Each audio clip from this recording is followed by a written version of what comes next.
Pozdrav, evo sad ću vam pokazati kako jednostavno možete u svoj raspored ubaciti dodatni trening, primjerice trening trčanja ćemo sada pokazati.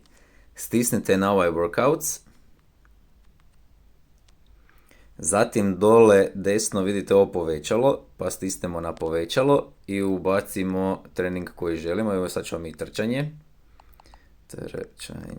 tako, i izaberemo, evo krećemo od prvog tjedna. Kliknemo na njega i sad nam on tu ponudi trening. Plan this workout stisnemo. I ovdje nam ponudi ponedjeljak, srijeda, petak. Primjerice, ako nam ne paše, to možemo promijeniti na utorak, četvrtak, subota.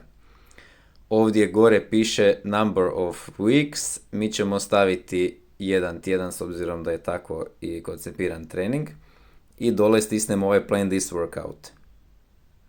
Automatski će se pojaviti u našem rasporedu, stisnemo na trening i stisnemo gore play. I odradimo trening. S obzirom da ima intervale trčanja i hodanja, možete si pojačati mobitel kako bi čuli te intervale.